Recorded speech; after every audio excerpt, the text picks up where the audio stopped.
Olá, muito boa noite para você que acompanha nossos diálogos cênicos todas as quartas-feiras a partir das 8h30 da noite. Hoje eu, Marcelo Bachito e a Angélica temos como convidado o Almir Pugina. Almir, seja muito bem-vindo. Queria que você contasse para o pessoal que não te conhece ainda, né? Para os nossos estudantes que assistem a live, quem é você, o que você faz, o que você está fazendo agora, principalmente durante essa quarentena, né? Então, e você sabe que eu estou trabalhando muito, né? Boa noite a todas, todos, todes. Sejam todos Noite. bem-vindos aí à nossa live. Então, tenho trabalhado muito. Eu acabei de sair de uma reunião agora que nem terminou ainda. Ou seja, a gente está procurando, a gente está ressignificando os nossos lugares, né? Ou seja, essa pandemia nos tirou de uma, entre aspas, zona de conforto e nos provocou uma série de mudanças muito boas, no sentido de buscar outras formas de fazer, né? De se conectar, e de lidar com essas tecnologias que até então a gente não, eu pelo menos não sabia lidar. Então, respondendo assim, é difícil resumir, mas vou tentar. Eu estou me estranhando, eu estava comentando com eles agora em off, porque essa imagem ela não é espelhada, é isso, Alfredo? Ela inverte, então levanta a mão direita, da frente aparece a esquerda. A Estou me gente está achando acostumado a olhar estranho. no espelho, né? A gente vira para cá e a imagem vira também, aqui Pois é, eu inverte falei, tudo. Jesus, acho que tem uma entidade tomando conta aqui. Então, eu sou um profissional da área de artes cênicas. Eu costumo me apresentar dessa forma, porque dentro deste lugar eu trabalho também como dramaturgo. Comecei, evidentemente, como ator. Isso longe, né? Eu estreiei 6 de setembro de 85, tem uma ideia. Então, esse ano eu faço 35 anos de carreira. Claro, evidentemente tem uma parte aí de como ator amador, né? Como artista, trabalhador da arte e da cultura como amador e agora exercendo profissionalmente. E aí depois nesse processo eu acabei desenvolvendo aptidão pela direção, e aí também adaptação de texto e produção, produtor, mas no teatro eu faço de tudo um pouco. Se precisar criar figurino, eu crio, eu não costuro, porque eu não sei, né? Eu não aprendi, infelizmente deveria ter aprendido isso, mas eu concebo, né, figurino. Eu crio trilha sonora, opero sonoplastia, opero iluminação, não gosto de fazer afinação de luz, mas eu posso conceber ou dou palpite, né? Mas geralmente hoje em dia eu prefiro delegar ou pedir para que outros façam, né? O que é melhor. Tudo isso, evidentemente, acabou, essas aptidões todas desenvolvidas, foi em função de uma urgência no momento ou de uma necessidade, né? Porque hoje a gente tem assim uma demanda de trabalho e também a gente tem muitas pessoas hoje capacitadas para nos atender nessas demandas, né? Mas lá no década de 80 era muito difícil no interior ter quem nos atendesse, né, nessas demandas. Então a gente foi muito na base de autodidata, buscando, né, formas de se fazer e, consequentemente, fomos aprendendo e nos capacitando para tal. Então eu comecei lá e eu estreiei como ator, ainda detalhe, era elenco de apoio, eu não tinha fala. Eu estreiei no extinto Grupo de Teatro Amador Trem Azul, e aí isso foi numa apresentação numa escola lá como é a escola do Jardim Santo Antônio?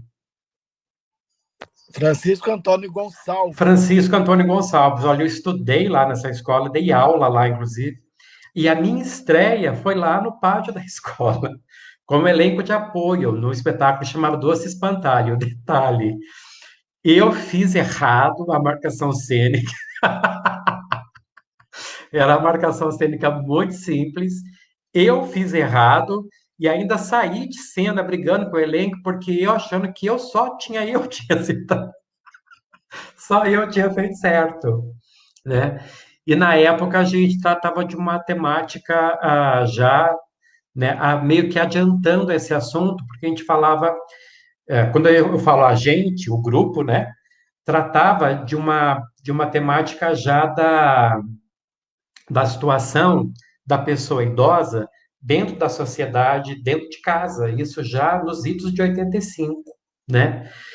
Então, e de lá para cá, eu fui me profissionalizando, participando dos festivais aí da cidade, e inclusive em 87, se eu não me engano, a gente, o Romildo estava, não estava, Romildo, no SETA, que Eu era, tava, eu tava no Doce Espantalho também, mas o Doce Espantalho eu sim, estreiei em Pinhal.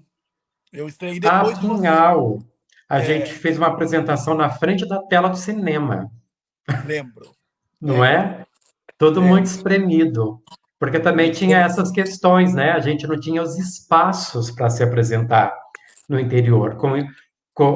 Na nossa época, né, quando a gente estreou, a gente buscava esses espaços alternativos para nós fazer, porque o Sim. espaço que a gente tinha era, eu não me lembro se já nessa época, acho que tinha o Pancieira, Tinha o parceiro apenas. Depois o Luiz Martini. depois o Luiz Martini, que a gente viu, inclusive, ser construído aquele anfiteatro, né? Eu estudei lá também no Luiz Martini, e tanto no Luiz Martini como no Francisco Antônio Gonçalves. Então, e olha só como que a escola, ela permeia a nossa história, né? Que é muito legal. Porque aí eu também pensando nisso, porque a gente sempre acaba se deparando com a nossa história, isso é inevitável. E aí eu pensando como que a escola ela é um núcleo muito potente de artistas, de fazedores de cultura, né? Então a gente até vê isso porque o FETEG é um resultado disso, né? Então, ou seja, na época que eu estreiei, eu ainda não fui no FETEG. Eu me apresentei depois, né, nas outras edições. E eu a estreia nem foi no FETEG, mas foi numa escola. Trabalhei durante muito tempo. O SETA, por exemplo, ele se reunia na biblioteca do João Bueno Júnior, né? No FETEG, eu cheguei a dirigir alunas do João Bueno Júnior, numa ousadia de fazer na época o Sandra Mara Herzer, que era uma queda para o alto, né? Que era uma trans, né? Que era um homem trans, que hoje a gente consegue dar encontrar esse lugar para esse personagem que na época a gente nem tinha essa denominação, né? Então, o que mais que a gente tem envolvido? O próprio anfiteatro que fica, né, no Luiz Martini, não sei em que situação que se encontra hoje, mas enfim, como que a escola permeia, pelo menos a minha iniciação, acredito que de muitos aí de Mogi Guaçu, por conta do FETEG, né, que é uma grande escola.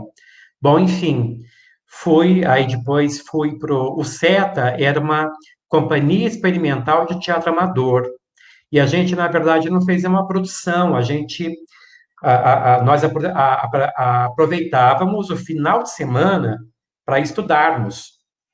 Então, a gente aproveitava o nosso sábado e o nosso domingo com a Divina Sônia, que na época era bibliotecária do Luiz Martini, e depois ela foi para ser bibliotecária do João Bueno Júnior. Aí o Adiel, ó, falando que iniciou com a gente no CETA, que Um era ano, um ano, um ano, um ano inteirinho de Viola Spolin. e Augusto Boal Lembra? depois, né? Ou seja, a importância de se estudar teatro, né? Quando está se começando, é um constante estudo, é um constante aprendizado. A gente sempre está pronto para aquela apresentação, ou a gente se sente apto para aquela apresentação, mas a formação ela é constante e contínua, né? Então, esse estudar é permanente. E como foi precioso esse ano, né?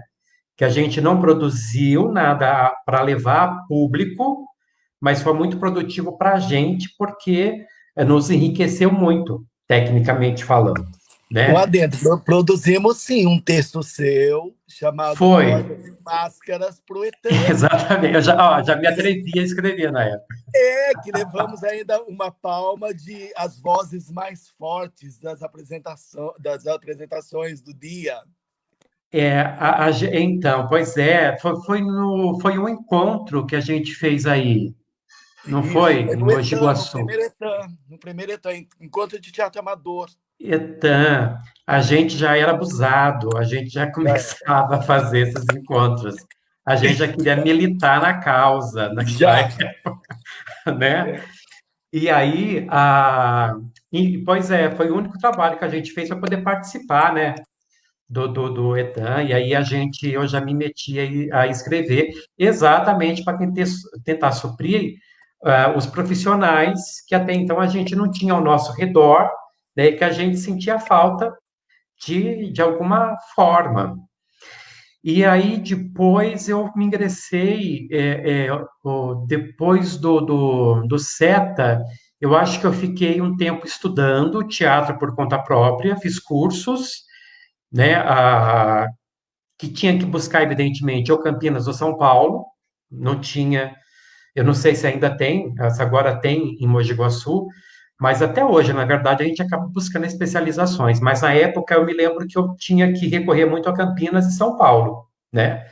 Fazer curso de final de semana nesses lugares para me profissionalizar, buscar as técnicas e os conhecimentos que eu achava necessário e pertinentes para aquilo que eu buscava.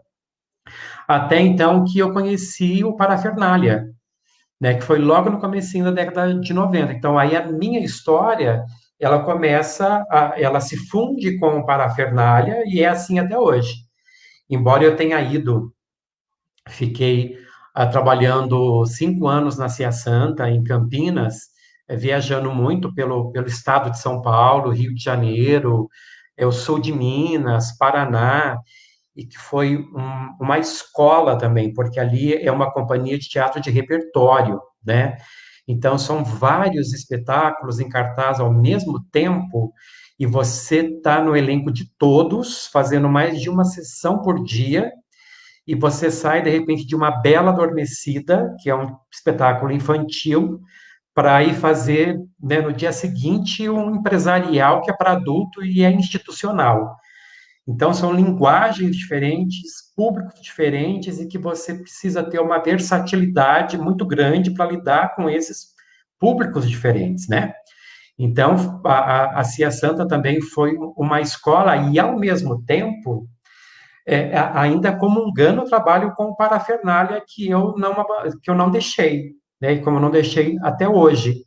Então, saí da Cia Santa, que eu tinha assim uma espécie de contrato de trabalho, né, de 90, foi acho que 97, 98, 99, 2000, 2001. Em janeiro de 2002 eu me ingresso aqui na Secretaria de Cultura de Santa Bárbara do Oeste, onde eu sou professor de artes cênicas. Essa é a minha função aqui na Secretaria de Cultura, enquanto alocado no Teatro Municipal, o que é um presente para mim também, né? E sou do poder público, embora eu seja um artista. Então, eu trabalho numa Secretaria de Cultura há 18 anos, exercendo, mais uma vez, enquanto profissional da área de artes cênicas, mas num outro viés, não mais da sociedade civil, e sim dentro do poder público, e ao mesmo tempo aprendendo como que é esse universo, né? Como são os trâmites, como é lidar com a burocracia, como que é a elaboração de projeto, coordenar projetos e projetos grandes, né? Magnânimos. A gente tem projeto aqui, por exemplo, que é o Via Crucis, que ele é um destaque aqui na região metropolitana de Campinas, onde Santa Bárbara está inserida, né? E eu estou nesse projeto desde 2005. E a gente tem outros projetos, como um concurso de declamação de poemas, que se chama Recitar a Palavra em Verso Vivo, que envolve alunos desde o quarto ano, né, que é do primeiro ciclo, até estudantes do ensino médio e técnico. Claro que esse ano foi totalmente ímpar, a gente teve que suspender todos os eventos, outros saltos, outros fazeres que a gente pretendia que não podemos fazer, né?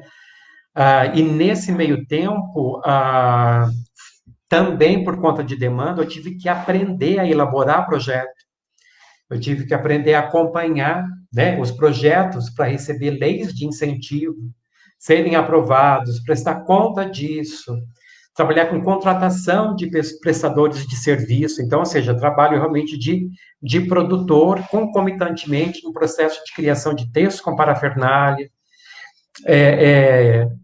e durante um tempo eu fiquei sem atuar, e eu acabei teve um espaço aí, a demanda de trabalho na secretaria era muito grande, então eu acabei ficando um pouco sem atuar. Mas eu acabei voltando à atuação dentro do projeto Via Crucis e mais recentemente no musical, que foi o Santa Bárbara 200 anos, que é uma coisa que foi fantástico de fazer, porque foi um espetáculo criado para a gente comemorar os 200 anos do município. E eu que nem sou nascido aqui, né? E acabei fazendo um personagem que contava a história do município. Então, eu tive que ler muito a respeito da cidade, e já tinha feito isso. Porque quando eu vim para cá, eu me senti na obrigação de conhecer a história, os lugares, as pessoas, né, daqui. E para poder falar com propriedade e com legitimidade e poder fazer um trabalho à altura do município, né? Então, parte eu já sabia, fui conhecendo ao longo do meu tempo de trabalho aqui na cidade, mas esse trabalho me fez mergulhar, de fato, na história. E aí foi um trabalho onde, e quando eu sou ator, eu me permito ser dirigido de fato. Então, eu estou no lugar de atuação, eu não estou no lugar de direção. Eu estando no lugar de atuação, eu estou no lugar de escuta, de receber orientação e, por conta disso, construir personagem, a marcação toda. E isso foi feito com a direção do Otávio Delaneza, que é um profissional maravilhoso que a gente tem aqui na nossa região, com texto do Denis Espanhol, que também ajudei a formar, assim, eu estou falando assim, por conta própria, que eu ajudei a formar enquanto dramaturgo. Eu senti nele um potencial para escrever, então meio que provoquei isso nele, né? Então, e hoje ele é também um dramaturgo, então eu fico feliz por isso, né? A Laís Ramírez, que hoje ela é atriz e ela produziu esse musical. A direção do musical foi do Giovanni Bonfim. Nós tínhamos a Secretaria de Cultura na atual gestão, então, é do Evandro Félix, que foi ator que eu dirigi no Via Crucis, então, que eu vi crescer, que era um menino, e que hoje é secretário de Cultura. Santa Bárbara tem uma história muito ímpar, no que diz respeito a esse vínculo que os artistas têm com o poder público, e só isso já daria uma live para a gente falar. Então, esse trabalho foi muito especial, porque juntou gente muito engajada, com competências muito grandes para realizar. Então, aí eu pude exercitar de novo a atuação. Com parafernália, mais recentemente, a gente fez o Maria Lavadeira, né, que é um texto que a gente fez um processo colaborativo. Como a gente vai falar de dramaturgia, a gente pode entrar por esse viés do que é um processo de colaborativo de criação de texto, que eu acho que é pertinente ao tema, mas eu já tinha também me atrevido a fazer, logo lá no início dos anos 90, uma adaptação do Vidas Secas, do Graciliano Ramos, com Fulanos de Tal, né, que também era com a parafernália. Então, a gente chegou a participar do Mapa Cultural Paulista, com esse texto na ocasião. E agora a gente está com um texto novo, não vou dar spoiler, né? Mas a gente está com uma montagem nova, com os integrantes, com a atual formação do Parafernália. Nós tivemos que parar por conta dessa pandemia, né? Mas o trabalho está engatilhado, ele está acontecendo. Bom, falei demais, não sei se respondi a pergunta, e agora acho que eu fico aberto à pergunta, porque assim eu acho que a gente consegue dar um fluxo para essa entrevista.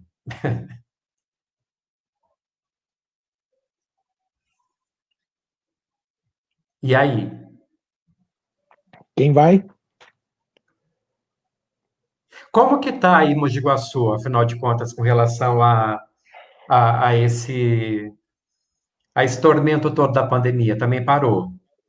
Parou e não parou. Tá uma coisa meio, né? Tem hora que para, tem hora que tenta Mas eu digo voltar. assim, com fazer artístico mesmo, tá? Como Eu, fazer eu vejo que às artístico? vezes alguns profissionais têm feito lives, ou então, né? Então eu acompanho alguma coisa, que eu acho que mais ou menos é o que está acontecendo aqui, né?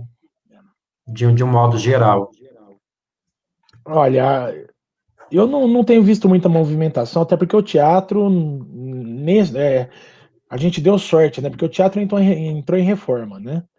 Na verdade, Ah, todo o centro tá. cultural estão colocando ar-condicionado, dando Ai, uma que bacana, pintada. que bom. Não sei se vão colocar ordimento, Ah, mas então, vai precisa. ter uma Seria melhora. super importante que tivesse. Eu participei do lançamento da pedra fundamental Caramba. deste lugar. Você Eu com estava o meu grupo, você estava, É, Romildo, nesse dia? foi feito no Etan, você não lembra disso, menino? Então, nós saímos do Tava o Bancieira, secretário fomos até o local é, onde foi colocada a pedra e, fundamental. Ficou parada a é, no obra, dia tivemos que do. fazer movimentação, militância para É, voltar, né? A Na verdade, na construção. verdade, graças ao Alfredo, a Rita Morelli, né, Alfredo, que vocês conseguiram fazer isso, né? levantar esse A negócio, né? lista é grande. Eu A sei. lista é grande. O pessoal do Parafernália participou ativamente Sim, também. A sim. Viviane, a Alex, a Silvana. Nossa, teve uma galera do Parafernália É, participando. que legal. Então ficou um tempo O pessoal do. parado. A gente teve sempre que é. Mas que bom, né? Mas tomara que tenha ordimento, é super importante que Amém. tenha. Amém. E Para assim, quem, eu para quem tá particularmente, ouvindo a gente e não sabe o que é ordimento, quem que se atreveria a explicar? Porque aí gente, no teatro, é que assim, outra coisa que é importante, acabei não falando, eu também, por conta disso tudo, eu ministro oficina de teatro, né? Então, eu tenho alunos de teatro. E eu já dei aula desde para criança até para quem está vivo. Ou seja, para participar de uma aula de teatro, basta estar vivo. Então, geralmente tem uma idade mínima para você entrar, dependendo do viés, né, que você vai ter, por conta de como que do conteúdo programado mesmo, né? Então, se você vai trabalhar com criança, é um formato. Se você vai trabalhar só com adolescente, é um outro formato. Se você vai trabalhar com adultos, é outro formato. Mas a partir do momento que você está alfabetizado, eu costumo dizer assim, você pode, enquanto estiver vivo, você pode participar de uma oficina de teatro, né? Eu acho que morto, só desencarnado, ocupando as cadeiras do teatro, né, enquanto alma assistindo às aulas. Melhor não participar ativamente, que vai assustar a galera, né? E eu sempre dou, né? Então eu digo que eu chamo os alunos para o palco e começo a explicar que o urdimento é a parte que está em cima da gente, né? Que é onde tem toda aquela parafernália sustentada por cabos e cordas e roldanas e varas, onde tem a iluminação, onde tem toda a vestimenta de palco, né? Onde tem a bambolina, onde tem as pernas, a boca de cena, o pano de boca, que é a cortina, né? As pernas, que na verdade são aqueles tecidos que caem na vertical e que entre uma perna e outra. No teatro existe a coxia, né? Então, no teatro, entre uma perna e outra, a coxia que existe. E aí tem as bambolinas, que é o tecido que fica estendido na horizontal, e todos esses tecidos, eles são para dar o acabamento, né? A afinação. da cenografia para que o público, então, não enxergue os bastidores. Embora isso fica muito a critério da concepção do espetáculo, né, da direção. Já vi espetáculos onde não tinha as pernas e as bambolinas, exatamente porque a direção, a concepção queria esse acesso aos bastidores. A outra coisa que também proporciona muito é um privilégio meu, além de sobreviver do trabalho que eu realizo, é poder assistir muito espetáculo, né? Então, trabalhando no teatro, eu vejo muita coisa, e de vários segmentos. Então, o tempo todo são informações que chegam, né? Isso contribui muito para a nossa formação. Então, isso é um aprendizado constante, é um privilégio, né? Eu me vejo numa situação extremamente privilegiada. Então, por isso que é importante ter urdimento, para poder ter essas varas de sustentação de iluminação, né? A vestimenta de palco, enfim. E tudo isso é importante para a qualidade de alguns espetáculos, né? E mesmo que nem todos usem, né? É um outro acabamento, hoje a gente tem muito teatro de animação e que às vezes ele precisa de uma caixa preta, né? Ele precisa de uma estrutura totalmente fechada e escurecida para se ter o resultado. E aí um teatro com a vestimenta adequada cria essa possibilidade, né? Para quem vai se apresentar, para o trabalhador e para a trabalhadora de cultura ali naquele momento, para o artista e para o público, que vai poder, na verdade, contemplar o espetáculo naquilo, em toda a sua plenitude, né? Do que ele foi concebido, de fato. Eu acho que está bem explicado, né? Né? Então, aí a gente estava falando de como está a coisa aqui. Eu estou fazendo o trabalho de mesa com o meu grupo já desde abril, né?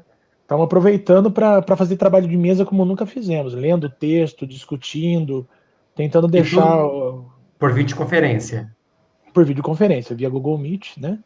Tentando deixar o mais adiantado possível o trabalho para tentar, a hora que a gente pudesse reunir, já tá com um meio caminho andado aí. Né? Sim. O Bachito caiu. Caiu, ele volta. Ele se machucou? Será? Eu ia perguntar isso para ele, mas ele ia mexer. Agora virou uma piada, tá fazendo um meme de webconferência, né? Ah, com certeza. A pessoa cai e a gente fala assim, machucou. Então, ela tá muito ferida. Você sabe que falam que eu tenho tudo para ser o tio do... Como é que é aquela piadinha? É para ver? É para ver? Não, para olhar? Eu não gosto tio disso. Para ver. Eu sou assim, até falar... Arruma a mesa pra gente almoçar. Quebrou. Caiu, machucou. É essas tonteiras aí que eu gosto. Terrível. E aí, então, o Alfredo ele tem... a Thaís Trabalho, a Angélica, trabalhou comigo no Maria Lavadeira. No Maria Lavadeira. E ela tá com trabalho também, né, de um canal, né, Angélica? Conta aí.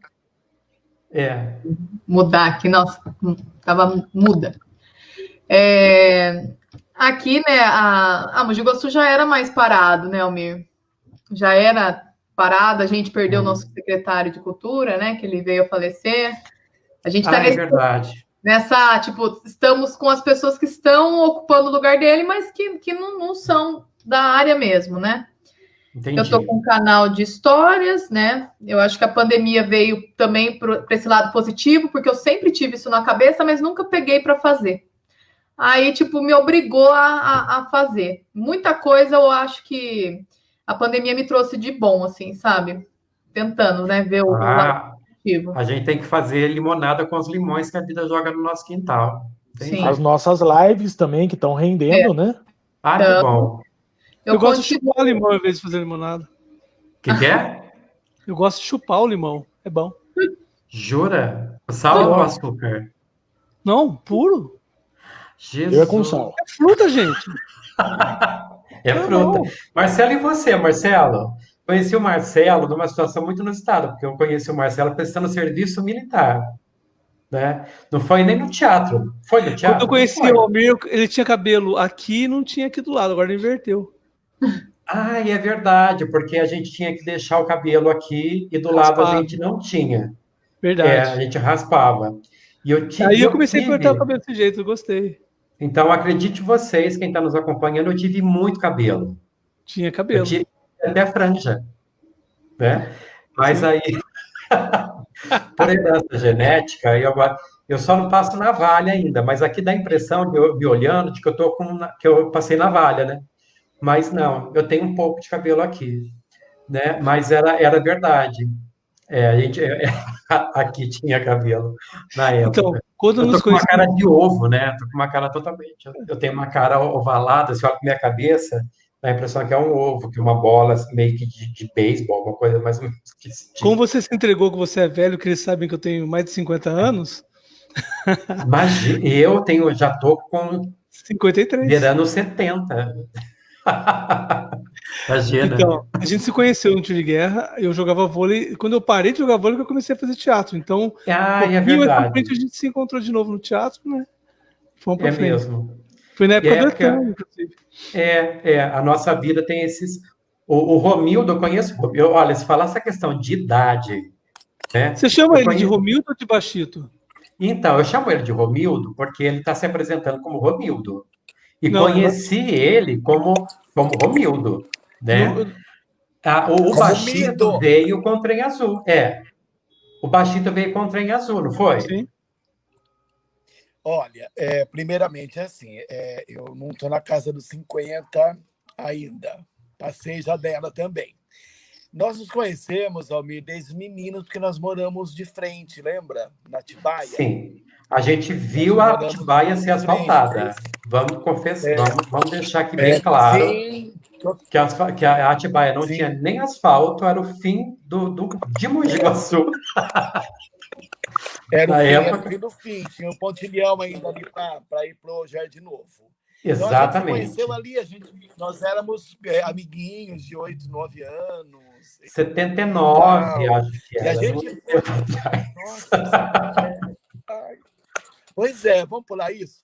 Aí a gente foi se encontrar no Pancieira, que é aquele grupo maravilhoso de pessoas que não eram nem atores, eram um grupo de gente, né? Tinha bailarino, tinha cantores, músicos, atores. Tinha, né? Tinha tudo. Era uma parafernália.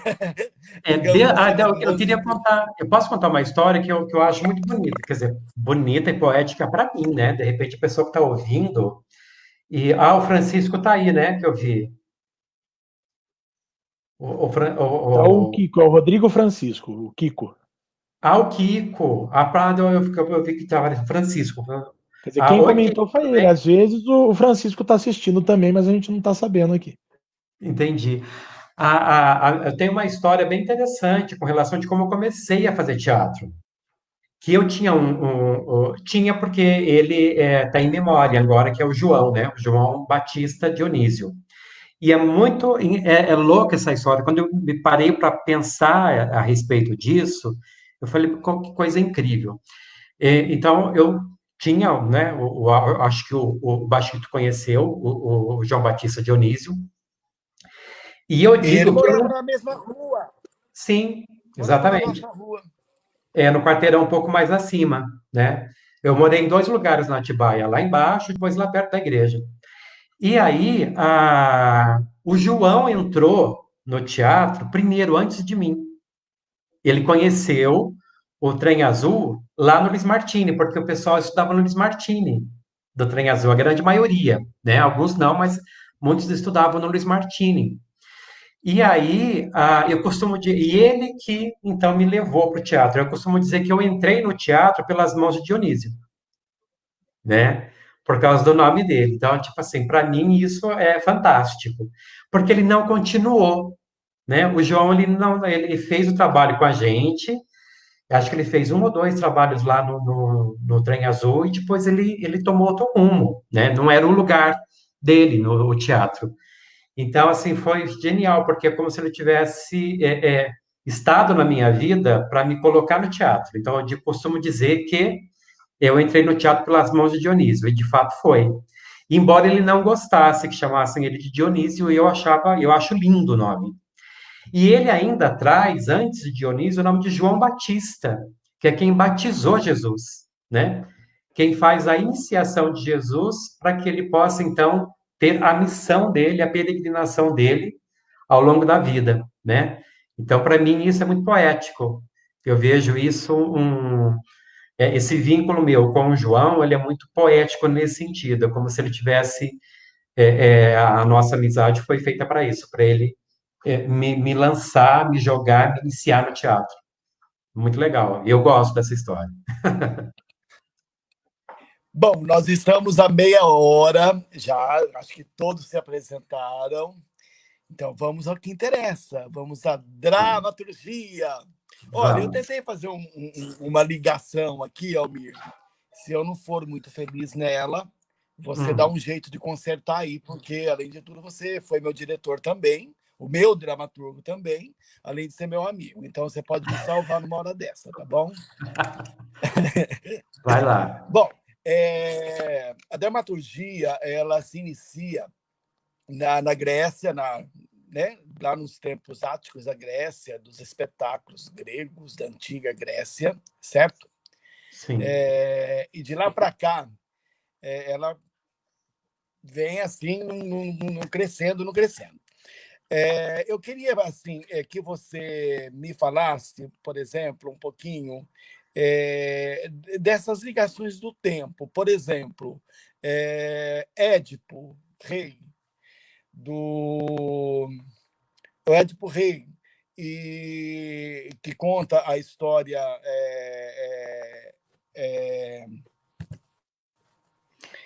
dessa tragédia do Édipo, do familiar, né? Sim. Com o álbum de família do Nelson Rodrigues, que também é um conflito escrito numa outra época, numa outra geração, certo? E também dessa coisa, por exemplo, da Medéia e do Chico Buarque ter pego a gota d'água e ter transformado a ideia da Medéia em gota d'água. Então, eu gostaria que você fizesse esse apanhado dessa minha pergunta, assim, desse passado lá na Grécia, junto com o Nelson, aqui do Édipo e do álbum de família, da Medéia e do Chico Buarque trazendo a gota d'água, que nos falasse um pouco dessa estrutura dramática, se há uma coincidência, se não há, será que os deuses que deram uma forcinha aí ou não? O que aconteceu? Então, você sabe que eu vou responder, acho que essa pergunta, não sei se eu entendi, mas teve hoje a gente está aqui, né, se conectando e a gente se conecta com o mundo, né? Sim. Hoje o celular, o Windows, antigamente a gente abria a janela e tinha o nosso quintal. Hoje a gente abre o Windows e tem o mundo na nossa mão, né? Antigamente não. Então tudo era longe, não tinha. Ou então a gente imagina isso, né? Ou seja, pelos relatos históricos, a gente imagina que não havia esse contato. E é um fato curioso, assim, que em vários lugares do mundo, o teatro ele teve as suas especificidades, mas muito parecidas, né? No sentido de que a mulher não podia fazer teatro, só os homens faziam, né? Então, isso foi uma coisa que aconteceu tanto no teatro grego, que depois migrou para vamos dizer assim, para a Europa toda, quando Roma, né, invade a Grécia e toma para si a cultura grega, né, e acaba disseminando essa cultura por todo o seu território e que era vasto, né? Tanto é que por isso que a gente tem na mitologia tanto nomes gregos como romanos. Porque se você quer acabar com um povo, você destrói a cultura desse povo, você modifica essa cultura. Não é? Então, ou seja, quando Roma, o Império Romano, invade a Grécia, ele toma para si aquela cultura e expande isso para todo o território. Então, por conta disso, acaba também criando o hábito de, na Europa, os homens terem que fazer os papéis femininos. Mas isso acontecia também na China, né? E aí a gente tem uma distância geográfica considerável, né? E lá também tinha, né, isso. Tanto é que os meninos eram preparados para fazer os papéis femininos. porque os homens, as mulheres não faziam esses papéis. E aí a gente tem esses exemplos, né, de algumas obras onde a gente vê, né, esses meninos sendo preparados para esses papéis femininos, porque as mulheres não podiam fazer, né? E parece que era tudo meio que um combinado, né? Mas como que em pontos tão díspares, geograficamente falando, os mesmos conceitos, né? E isso acaba, de uma certa forma, também a mulher ser inserida numa mesma época. Acho que isso tem um pouco a ver com a evolução social nossa, enquanto espécie, né? E o que eu acho, assim, o teatro, ele sempre fala do seu tempo. Então, quando os gregos começaram a escrever, e que eles tinham a mitologia como um principal viés, eles usavam a mitologia para falar da sua época, né? Do seu tempo, dos seus interesses. E assim é até hoje. E a necessidade de se fazer releituras de uma obra. Se a gente for montar Édipo Rei, por exemplo, já que você citou, por que eu montaria hoje? Porque quando ele foi montado naquela época, evidentemente, ele tinha o autor tinha os porquês, né, dele fazer. Se eu vou fazer hoje, por que eu vou fazer? E de que forma eu vou conceber este trabalho?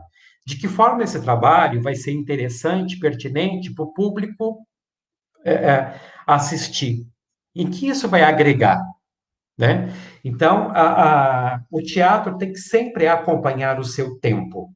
E mesmo que a gente pegue uma obra antiga e que vai trazer, ela tem que ser uma adaptação. Provavelmente é isso que fez Chico Buarque com Medéia, né? Se ele quis falar, né, de Medéia, como a gente tem também o Orfeu, né? O Orfeu da Conceição, né? Que também é uma obra, né, que se passa numa periferia, mas inspirada na mitologia. Então, assim,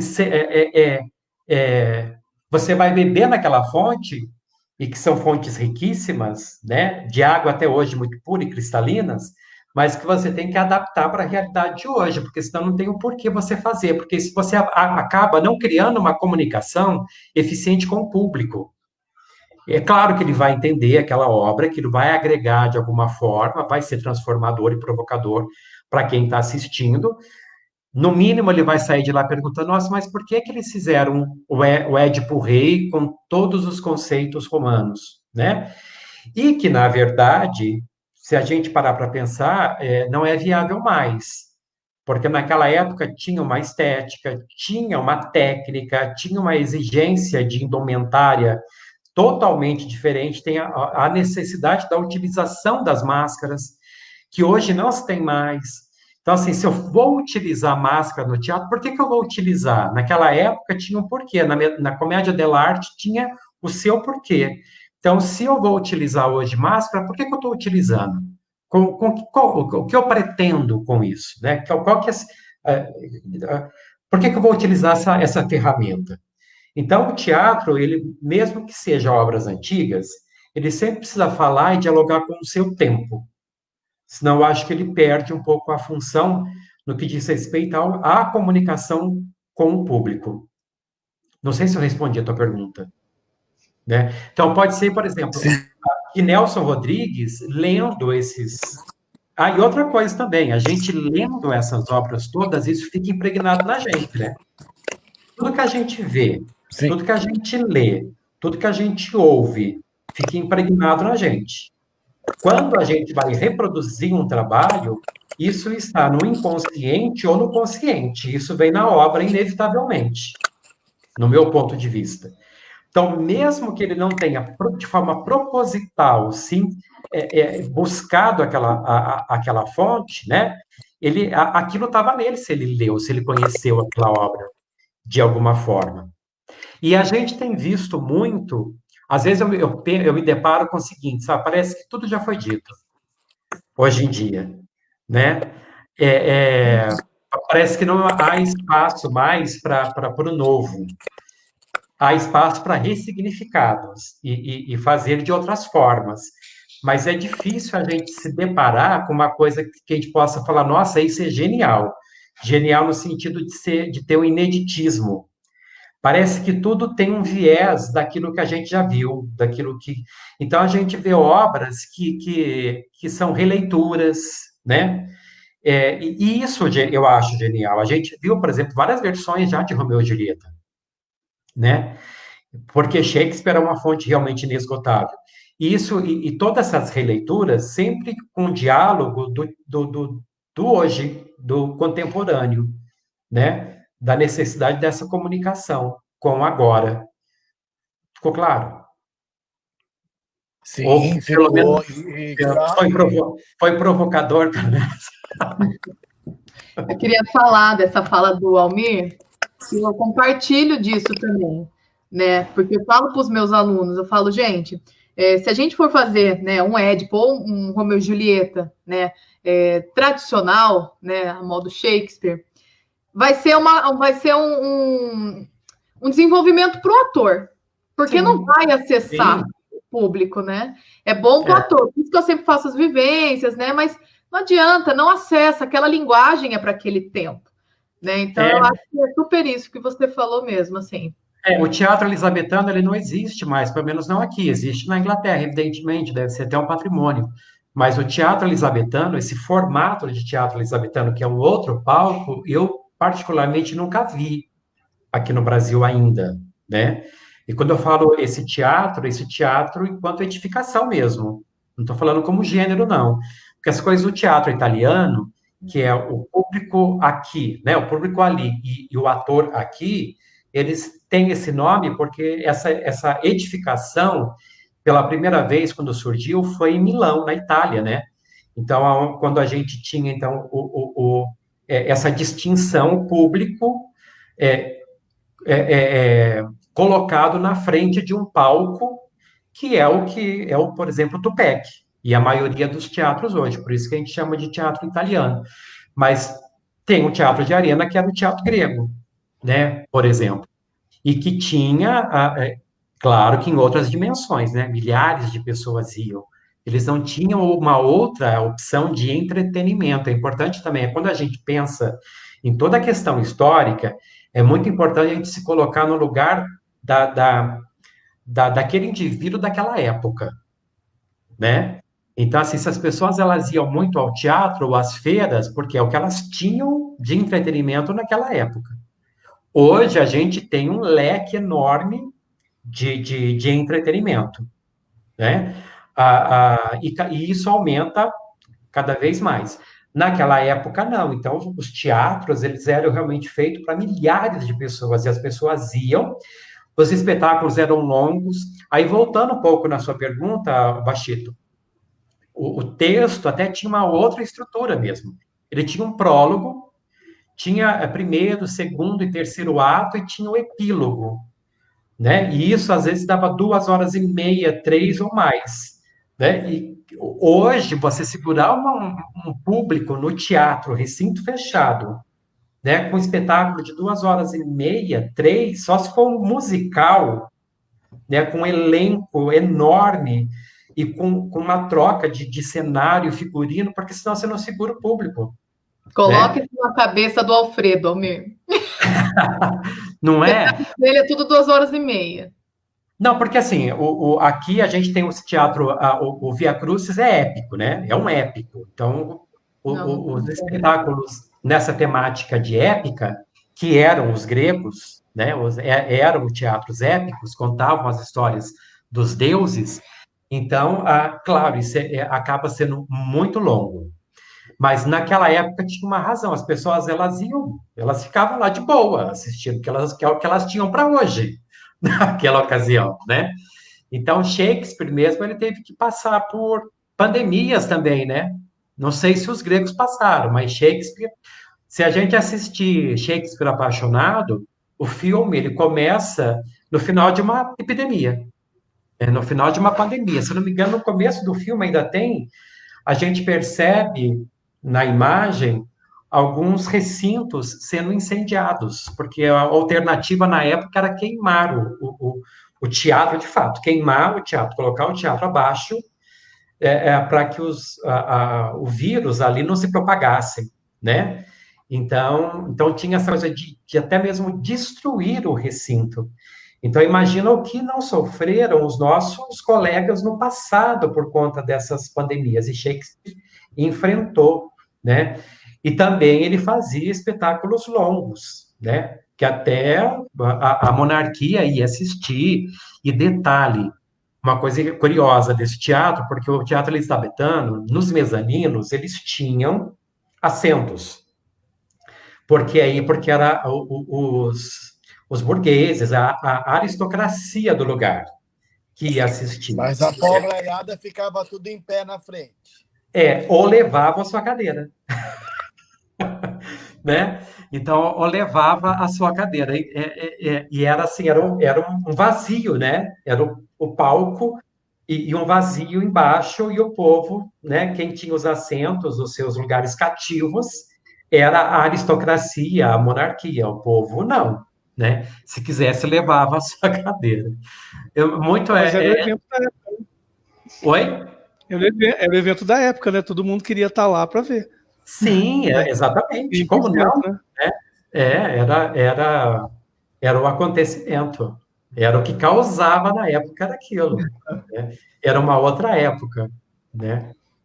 Mas falando aí de... Desculpa, Marcelo. Fala. Desculpa, não pode falar, Angélica. Eu queria emendar uma pergunta na pergunta do Bachito, que é sobre a dramaturgia, que eu queria... É que assim, hoje, Almir, a gente está tendo vou colocar aí... eu não sei se falta conhecimento, se falta informação, mas a gente está tendo um problema com essa questão de adaptações, né? Porque Sim. Hoje tem as adaptações, tem as releituras e tem as livres inspirações. Aí a pessoa coloca lá, livre inspiração, né, do Édipo, vamos colocar, né? Aí chega lá, você assiste, só fala do texto, igual, né? A pessoa não inspirou nada. Queria que você falasse um pouco o seu ponto de vista, porque você tem essa vivência de adaptação, né? Sim. Eu fiz, por exemplo, adaptei 2 textos aí, né? O Sandra Mara Herzer, eu peguei mais a parte poética mesmo, e ele foi muito, inclusive, um teatro narrativo, que eu fiz na época o teatro narrativo sem saber que era, né? Então, hoje, conhecendo o teatro narrativo, eu percebo que naquela época eu usei um pouco da nuance desse tipo de teatro, e o Vidas Secas, né? Fiz muito a adaptação do Via Crucis, para contar essa história que é a Paixão de Cristo, né? E que não é uma obra de ninguém, é uma obra que já existe. Quando eu falo mal, eu não posso me intitular autor, porque isso já está na Bíblia, né? Lá estão os autores. Se eu me recorro àquelas obras, ou às obras de historiadores, ou a obras de outros autores, eu estou recorrendo a literaturas que não são minhas. Então, por isso que eu chamo de uma adaptação de tudo aquilo que dá para embarcar naquela obra. Às vezes, Angélica, eu acho que existe aí também uma questão de direito autoral. Sabe, quando as pessoas elas usam um pouco dessa livre adaptação, ou adaptação, e a gente vai assistir, e é meio que a obra, né? Para mim, soa que eu não estou querendo pagar os direitos autorais. Ou não consegui, né? Ou não consegui os direitos. Ou não consegui os direitos autorais. Então, aí faz uma livre adaptação, ou uma livre inspiração. Se assistindo, a gente percebe que ela é muito parecida com a original. Porque a gente esbarra realmente na questão dos direitos autorais hoje, né? Então, assim, a gente pode montar trabalhos? Podemos. Tem que ter o direito autoral? Tem que ter o direito autoral. Em que proporção? Né? Isso também é um assunto para live, isso, né? Porque tem, por exemplo, o ECAD, que é um escritório de arrecadação de direitos autorais muito ligados à música. A gente tem o SBAT, né? Que são dos autores.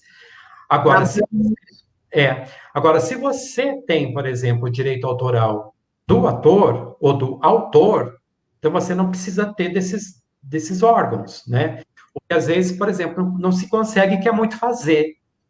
E, às vezes a pessoa ela realmente é tomada por um desejo muito grande de fazer aquela obra, e às vezes alguma coisa move realmente aquela pessoa por alguma razão, e aí ela acaba não tendo, ou não conseguindo, ou nem sabe talvez que caminho trilhar para ter o direito autoral, que ela faz então uma livre adaptação.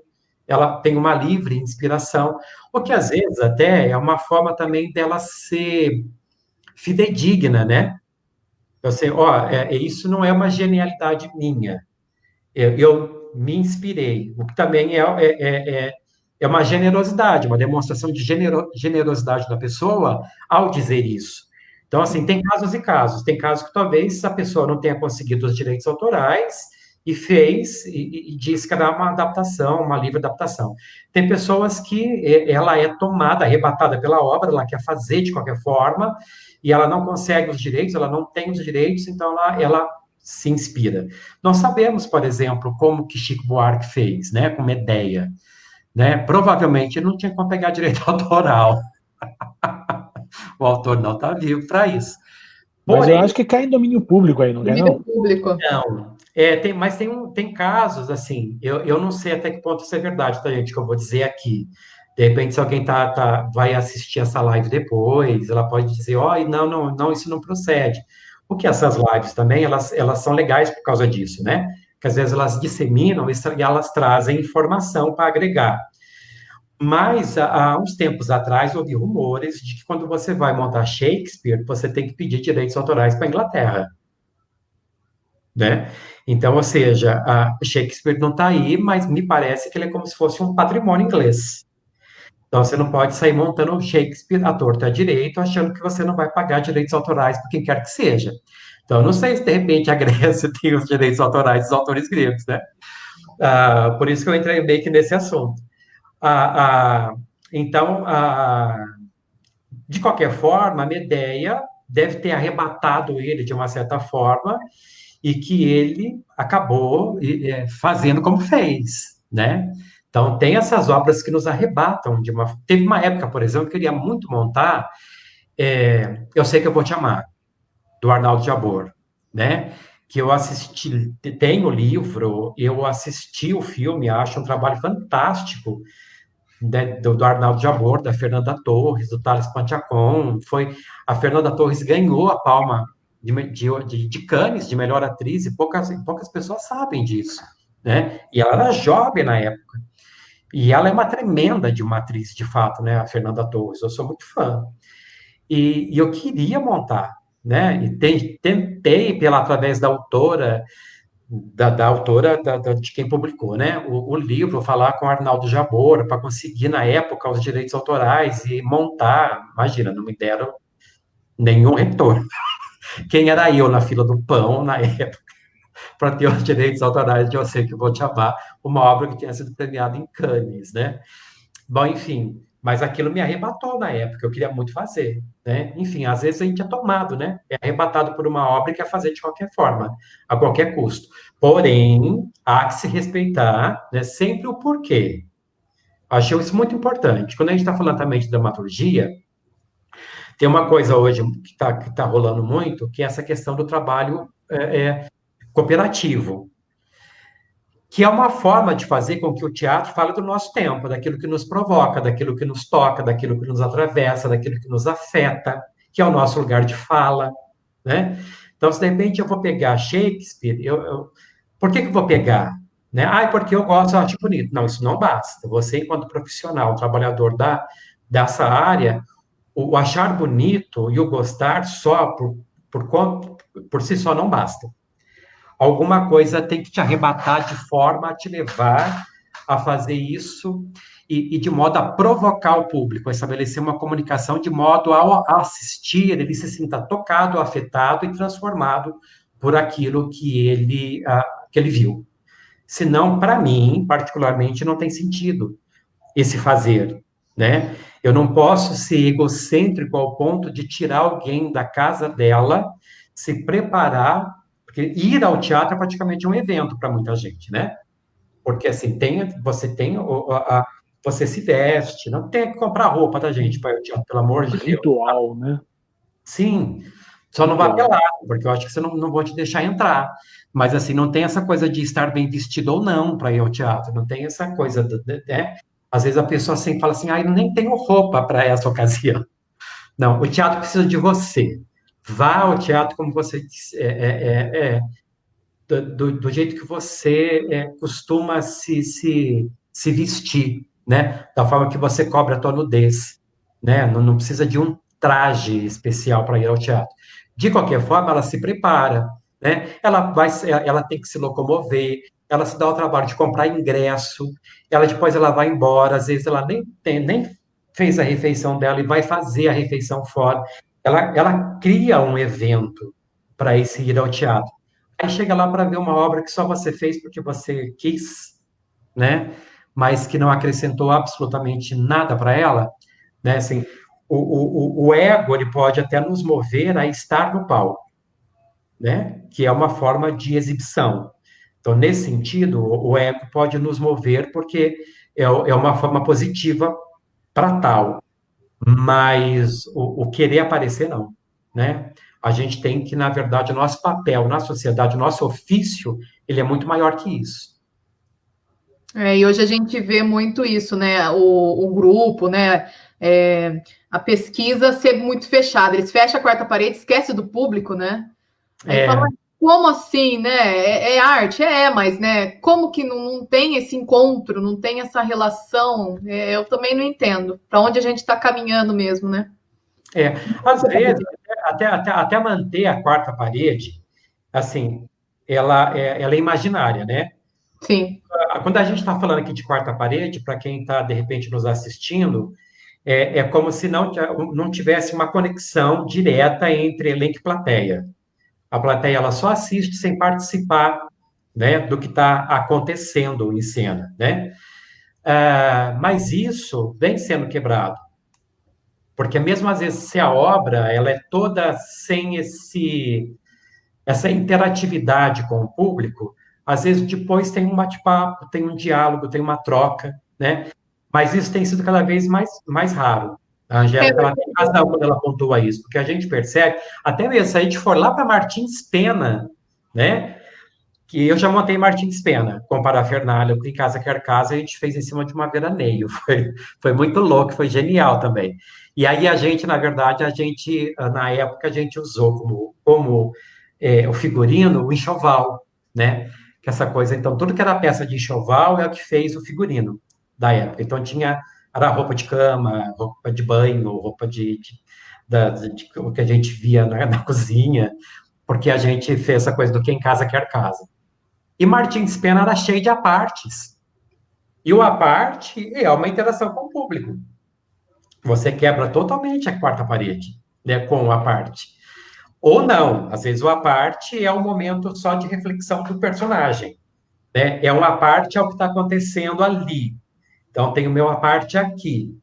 Ou então, é o meu aparte com o público, que é muito legal, né? Que quando você troca, você joga com a plateia. Então, a quarta parede, ela tem sido, entre aspas, quebrada mesmo. Mesmo que quando uma obra ela se mantém, ela tem que ter uma comunicação eficiente, porque se ela mesmo que exista ali, não teve essa troca, essa interação entre elenco e plateia, pelo menos provocar algum tipo de transformação naquele ser que foi assistir, ele precisa. Né? Mas quando eu falo eu acho que a Angélica, quando ela falou de manter uma quarta parede entre o grupo e o público, ela está falando da pesquisa, não levar em consideração o público que vai ser atingido, não é? Pensei mal. Não. Aí não dá. Na verdade, o nosso cliente é o público. Mas não tem entendimento, né? A gente não pode conceber um trabalho sem pensar no público. Quando eu estou dirigindo, eu estou sempre no lugar da plateia. Eu sempre estou no lugar da plateia dirigindo o espetáculo. Se o que está na cena não está falando comigo, não vai falar com o público. Então, eu preciso fazer com que esse espetáculo dialogue com o público. Então, ele esse viés não pode, isso não tem. O nosso público-alvo, o nosso cliente é a plateia. Sim. Então, eu não posso fazer para a gente ali. Senão a gente podia fazer num quarto só para a gente brincar de boa. Eu não precisaria ter levado isso para um palco. Se eu levo, eu tenho que me comunicar. Esse é meu compromisso. Esse é meu ofício. Você falou um pouco mais cedo a respeito do processo de criação da Maria Lavadeira. Você falou que foi um trabalho meio coletivo. Você me provocou e eu estou querendo saber a respeito disso. Estou ansioso aqui. Queria que você falasse um pouquinho desse processo, porque eu faço alguns trabalhos de criação coletiva com o meu grupo também, né? E eu queria conhecer esse seu processo para compor um texto assim. O que eu acho, na verdade, é o caminho muito acertado que você está tomando, porque você vai fazer um trabalho que é a cara do seu grupo, que está ao alcance deles fazerem, né? Porque se a gente pega alguns trabalhos que estão prontos, se eu vou pegar, por exemplo, a Moratória, do Jorge Andrade, que é para mim um dos melhores autores do nosso país, que está do mundo, né? Eu acho ele genial, Jorge Andrade. Quem não leu Jorge Andrade, então é uma aula de dramaturgia. Então, se você vai pegar a Moratória, são 4 pessoas, é um conflito de família, acho que tem 5. E aí, assim, quem que vai fazer? Né? E às vezes você acaba tendo que colocar o elenco numa situação, a não ser que você é produtor. Aí, se você é produtor, tá com essa grana, tem os direitos autorais, você então contrata o elenco com o perfil. Aí é uma outra história. Aí você pode, aí ok. Se você é um trabalho de grupo, não, você tem que fazer um trabalho que está ao alcance do teu grupo realizar, né? E realizar com propriedade. E quando eu falo com propriedade, é já durante esse processo já ir construindo o personagem, né? Hoje em teatro a gente fala muito uma coisa que é análise de texto ativa, que é uma análise de texto. É que a análise de texto tem em escola, né? Então, assim, você leu lá o texto, agora faça uma análise do texto. A gente chama isso de análise passiva. Quando alguém te pergunta coisas muito específicas do texto, para você responder enquanto questionar. O trabalho do ator, do diretor, do preparador de elenco, hoje em dia, é fazer uma análise ativa. É ler e já levar aquilo para a cena. É ter o entendimento daquilo realizando a cena entre a gente mesmo, analisando como aquilo se dá, fazendo até mesmo escala de elenco provisória, mesmo que seja uma leitura dramática, né? Mas isso ser mais ativo, não ser passivo. Hoje, infelizmente, a gente está sendo obrigado, como você mesmo falou, que você tem feito por webconferência, é o caminho, né? Mas você pode aí também, de repente, criar com eles um jogo de análise ativa. Você provocar para eles analisarem e fazer a cena ao invés de explicar a cena, né? Porque nós somos de agir, nós somos de fazer, né? O ser ator vem ser do agente do agente do ato, né? Então a palavra ator, como era feita só por homens, ela vem dessa origem, né? Ou seja, o agente do ato é quem realiza o ato, a ação que está naquele ato, naquela cena. Então nós somos de agir. Nós não somos só de ficar pensando, a gente pensa fazendo. O que às vezes é muito difícil para os outros entenderem, né? Que a gente está fazendo ao mesmo tempo pensando.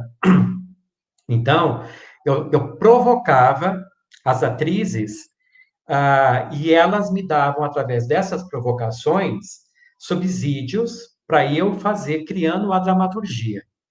Eu tinha um viés, é importante que o autor tenha um viés também. Ele pode ter esse viés por conta própria, ou esse norteador, esse viés, essa bússola, ser dada pelo grupo.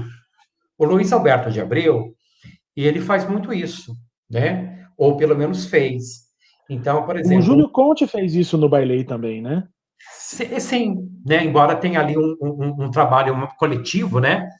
Mas foi também por esse viés, ou seja, o que você pretende? Então, a partir do momento que você pretende, eu quero contar uma história assim. Nós, por exemplo, volto a falar do musical Santa Bárbara há 200 anos, nós tínhamos o Norteador. Foi um espetáculo encomendado para o autor, né? Que era contar a história de 200 anos, ou então a história da cidade, né? Celebrando os 200 anos. Ele tinha esse norteador. Então, mesmo que ele não tenha feito um trabalho de processo colaborativo com o elenco, ele fez com a produção, né? O que também é um caminho, né? No caso, aí a gente teve que se apropriar dessa obra para criar os personagens à altura daquilo que foi concebido. Então, o que cabe a você é você ter um norteador com o teu elenco, o que vocês pretendem, porque quando a gente pensa em análise ativa do texto, se a gente pega uma obra de Nelson Rodrigues, de Jorge Andrade, ou até mesmo Martins Pena, que tem uma estrutura meio que... Martins Pena começou a escrever, né? O teatro no Brasil. Ele tinha poucos referenciais locais, ele tinha estrangeiros. E a gente percebe até que algumas obras dele são meio que inacabadas, dramaturgicamente falando, assim, no meu ponto de vista. Então, se você pega esses autores, eles têm uma ideia. Uma ideia teve que movê-los a escrever aquilo, né? Então, aquilo é um insumo daquela obra, né? Através dessa ideia, ele criou uma ação principal. Então, o que faz aquela obra ser a obra que que ele tem aqui uma ideia, e essa ideia ele fez girar, orbitar em torno de uma ação principal. Tem outras várias ações que acabam acontecendo, mas tem uma ação principal, né? Então, se a gente está falando de Romeu e Julieta, né, qual que é o conflito dessa história? O que faz essa história ser a história que é? De modo que, se a gente tira esse acontecimento, ela deixa de ser Romeu e Julieta, né? Então, é importante quando a gente pega um texto que já é editado, a gente precisa detectar qual que é a ação principal e qual que é a ideia desse autor, de modo que, se eu desvinculo uma coisa da outra, ela se transforma numa outra obra que não mais aquela. Então, isso acaba norteando as obras. E aí a gente está falando de dramaturgia de fato, dramaturgia raiz, né? Então, tem que ter um norteador. Do que você quer falar, né? E na época, a gente queria falar do empoderamento feminino, tanto porque a gente tinha 3 mulheres em cena, né? Então, ou seja, a gente queria falar de uma obra que pudesse dar propriedade, dar voz àquelas mulheres, mesmo não sendo uma obra contemporânea. Quando eu falo obra contemporânea, é que o quando da obra se passa num outro momento histórico, ou num outro lugar, que são perguntas que nós temos que fazer para o texto também. Num texto pronto, a gente tem que dialogar com o texto, né? Que as perguntas são aquelas que Konstantin Stanislavski nos ensinou a fazer, né? Que é quem que está fazendo, o que está acontecendo, onde está acontecendo, quando está acontecendo, por que aquilo está acontecendo. Então, a gente tem que conversar com o texto para descobrir tudo isso. Quando a gente vai fazer um texto, a gente tem que seguir esse mesmo caminho, né? Então, quem que vai fazer, por que vai fazer, aonde que isso vai se dar, por que vai se dar ali, né? Por que vai ser naquela época, né? Então, eu levava provocações e assim, é difícil de falar. Por exemplo, um exercício que a gente fez e que foi genial, eu pedi para elas montarem, por exemplo, como a gente já tinha essa ideia desse universo de ser as lavadeiras, eu pedi para elas montarem trouxa de roupa. Se elas fossem lavadeira, né, o que elas levariam para lavar? E é claro que aí tem um toque, evidentemente, muito pessoal, né? Então, elas montaram as trouxas para esse exercício, né? E me disseram que tinham nessas trouxas, ou que me mostraram que tinha nessas trouxas. A partir daí que a gente foi construindo a dramaturgia, daquilo que elas tinham levado. Então, elas já começaram num processo de serem proprietárias e terem propriedade daquilo que elas vão falando, porque elas já levaram aquilo para o autor, entendeu? E o engraçado é que quando você começa a criar isso, se estabelece um inconsciente coletivo muito produtivo. Quando eu falo inconsciente coletivo, é que, ó, a gente está conversando, mas a gente percebe que a gente cria um inconsciente coletivo, porque a gente está, as nossas ideias, elas estão orbitando sobre esses temas, sobre o que a gente está falando. Então, mesmo que a distância, quando a gente se juntava, parece que as coisas já tinham uma liga, porque elas já iam para o campo onde estava no inconsciente coletivo, né? E isso também é genial. Se você exercitar isso com o seu elenco, você vai perceber que parece que isso é como a gente estava, eu e elas três, é como se tivesse uma quinta pessoa. É muito louco, né? Mas era uma comunhão de pensamentos. E isso acontece, né, nesse processo colaborativo. Então, exercite, eu acho que primeiro você tem que ter um norteador. Né? Assim, o que a gente vai falar? O que é pertinente falar agora? Né? E os personagens estarem muito ao alcance do know-how de vida de cada ator, de cada atriz. Isso é muito importante. Né? É claro que o meu personagem no musical Santa Bárbara 200 anos tinha 80 anos. Eu não tenho essa idade. Né? E aonde eu busquei essa idade?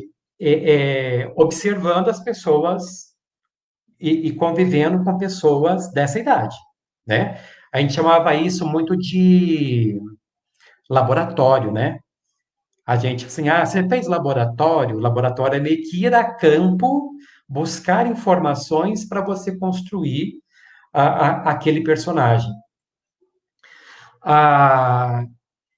E eu trabalhei muito com a melhor idade, que às vezes eles não gostam de falar que é melhor idade, porque envelhecer às vezes não é bom.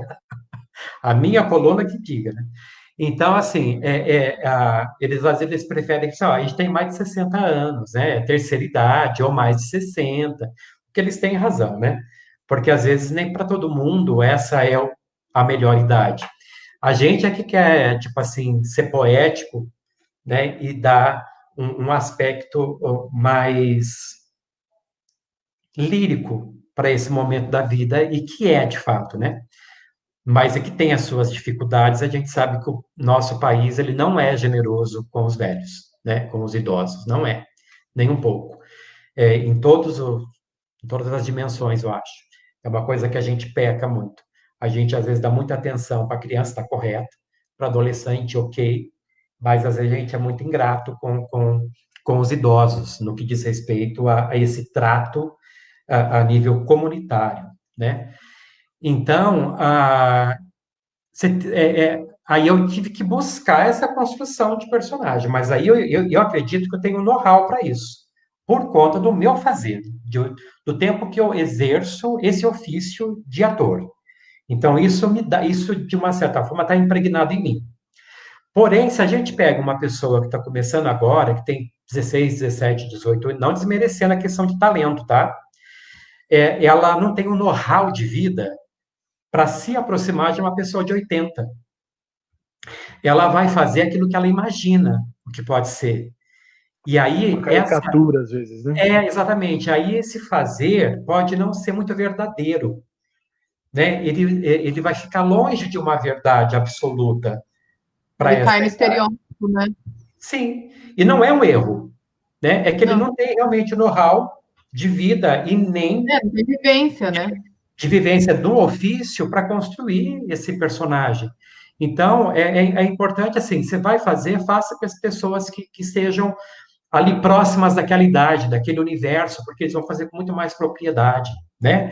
De repente, alguma coisa que esteja muito próximo da linguagem, qual que é o público com o qual eles querem falar? Isso é muito importante. É claro que a gente, enquanto artista, quer falar para todo mundo. E isso é fato, né? Às vezes a gente faz um trabalho que a gente fala assim, a classificação etária para 14, né? A gente às vezes coloca isso, é pedido, inclusive, né? Não porque vai ter cena de nu. Às vezes a complexidade do texto é que, na verdade, pede que a gente classifique para que o pai, o responsável legal, melhor dizendo, possa ter um parâmetro, se aquele adolescente pode ou não ir. Mas uma questão de o tema está ao alcance, né? E tem gente aí, adolescente, que imagina, dá surra de conhecimento na gente, né? Então, essa classificação etária ela é muito relativa. Mas para quem que você quer falar? Isso é muito importante, né? Porque aí vai estar muito vinculado à ideia, né, que esse texto vai ter, que vocês vão construir, né? E é importante que tenha uma pessoa redatora disso.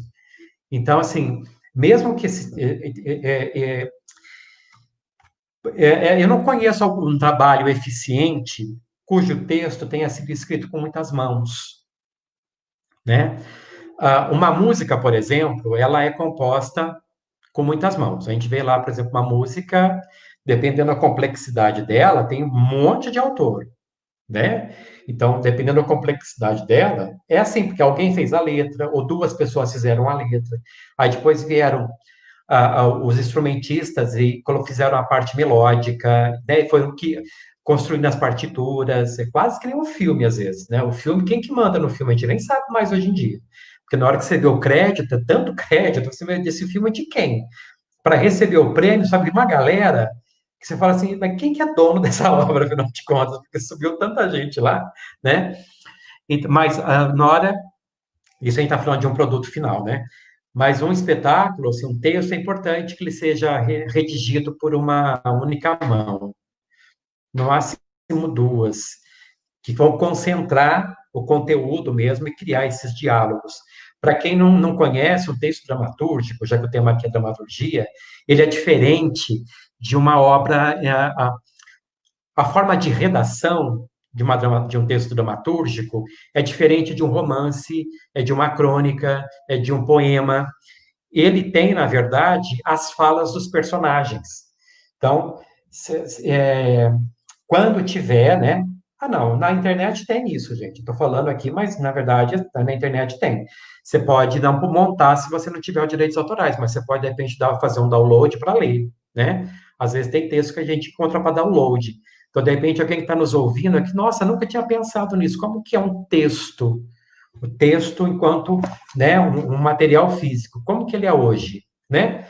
Então, vai lá ler. Você vai ver que tem o personagem, a fala que é atribuída a esse personagem, né? Não tem narração. A parte narrativa de um texto dramatúrgico é, às vezes, uma rubrica, que é onde o autor faz ou não observações. Eu já li textos, por exemplo, que não tinha rubrica nenhuma.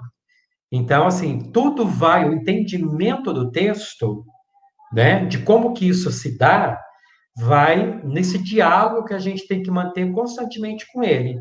Quem que está falando, por que está falando, com quem que está falando, o que eles pretendem ao dizer isso, né? Então, essa obra dramatúrgica, ela tem outro tipo de redação. E o engraçado não, curioso, não sei mais, tá, gente? Mas antigamente, a moratória, que era do Jorge Andrade, era dos livros obrigatórios, inclusive para vestibular, embora fosse um texto dramatúrgico, o que é interessante.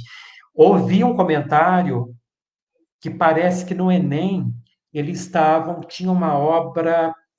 Eu não vou falar aqui que eu vou me dar um mal se eu falar, porque eu não me lembro. Mas era de um grupo e ela tinha, de uma certa forma, um vínculo com o rap. Então, percebe como a arte ela tem que dialogar com o seu tempo? Né? Então, hoje a gente tem outras realidades e a arte ela vai se fazendo de acordo com a realidade do agora.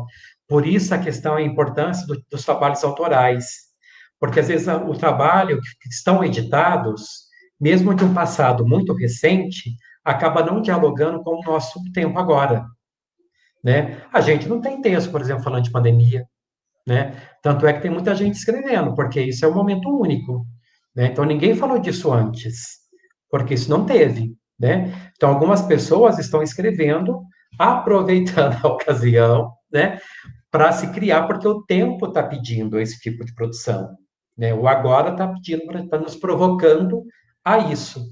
Então é importante que a arte sempre dialogue e fale do seu tempo. Então os trabalhos autorais, eles são muito importantes. Além do que, você não tem a dor de cabeça com os direitos autorais, porque isso é um trabalho seu, né? Isso é propriedade sua e do seu grupo, do seu elenco.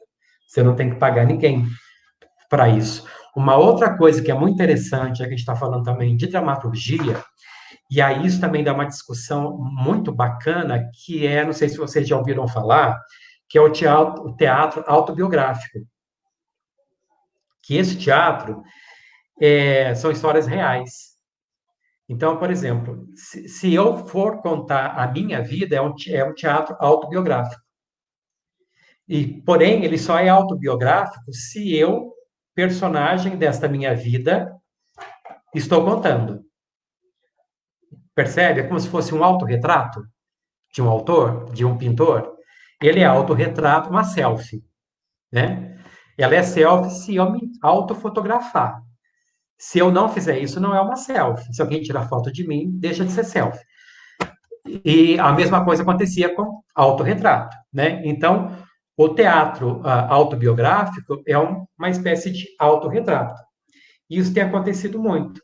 E isso é genial, porque aí você vê a pessoa, né, exercendo a função de ator, exercendo a função de atriz, e às vezes o sendo de fato, como profissional, só que contando da sua vida. Né? E eu já assisti, não sei se vocês assistiram, e é genial, porque aí aquilo te toca de uma outra forma. Porque aquilo não é ficção. Aquilo é verdade. O 7 minutos do Fagundes é mais ou menos isso, né? Eu não sei. Ele não é exatamente autobiográfico, mas ele pegou a experiência dele, as implicâncias dele com o público, principalmente, e jogou no espetáculo. É muito legal. Se você não conhece, vale a pena, viu? É interessante, então. E aí, nesse sentido, ele é autobiográfico se ele foi ensinado por ele. Né? Se uma outra pessoa for fazer, ele deixa de ser autobiográfico, ele passa a ser biográfico. Né? Porque ele não está sendo feito pelo autor, por quem, de fato, é proprietário daquela história. Então, eu já vi tanto teatro autobiográfico sendo representado, sendo realizado, nos contado por aquele que vivenciou, de fato, ou por um relato, né? E aí tem tanto espetáculos solos, né? Como espetáculos com grandes elencos, e é genial, porque aquilo, ele realmente nos atravessa, nos toca de uma outra forma. Parece que nos atrai, a comunicação que se dá, acho que ela é muito mais provocadora. Não estou dizendo para todo mundo sair fazendo teatro autobiográfico, tá? Mas porque aí, às vezes, também, o que entra aí um pouco, essa questão, tipo, tá, então, se uma pessoa que não é ator, que não é atriz, e ela estiver encenando a história dela, ela passa a ser ator, ela passa a ser atriz, né? E aí também cai numa outra discussão muito ampla, né? Ela está exercendo a função ali, num momento muito particular, porque ela está contando uma história de cuja qual ela é proprietária. Porém, isso não transforma essa pessoa num ator, numa atriz profissional. Não sei se eu fui claro. É porque, às vezes, a gente acaba usando um discurso e, para quem está ouvindo, parece que ele é excludente, né? Parece que você está meio que excluindo. Não, a gente só está, na verdade, colocando cada um no seu grupo social, no seu lugar de fala, o que eu acho que é muito, muito legal. Mas aí está aí um desafio para quem está assistindo a gente, ó, não leu nada, não sabe como que é uma obra dramatúrgica, faz um download, ou de repente, assim que a biblioteca abrir, vai lá na prateleira dramaturgia, né? O que tem ali? De repente, lê uma obra por curiosidade, que você vai se encantar, né? E aí, tipo, existe uma frase do Machado de Assis, não conheci ele pessoalmente, tá, gente? Sou velho, mas não conheci Machado. Então, estou falando que existe uma frase dele, porque disseram que né? Que ele escreveu para teatro, mas ele é um romancista. E ele escreveu contos, acho que crônicas, enfim. E dizem que ele comentou que ele não escrevia muito teatro porque ele não se sentia capaz disso, né? Isso só, na verdade, para a gente poder dar o peso da dificuldade que é criar uma obra dramatúrgica, né? O compromisso que se tem na hora de se escrever um texto que tenha toda uma lógica de começo, meio e fim, né? Dentro de uma ideia, né? Tendo um insumo, uma ideia e uma ação principal que vai fazer com que tudo orbite ao redor dela, né? Gente, alguém Eu tem falo mais demais, eu falo que nem macaco. Se vocês me Tranquilo. interromperem, eu vou falando, não me dou conta. Alguém tem mais alguma pergunta para o Almir, gente? Eu tinha um monte, mas é que ele vai falando, vai instigando, né? Vai provocando realmente a gente, né? Acaba sendo realmente um diálogo sobre a nossa vivência, né? Então vai instigando. Eu tenho várias coisas para falar, mas não vai dar tempo mesmo. Não, mas pode falar, porque de repente a gente vai, sei lá, fazendo uma transversalidade aí dos assuntos.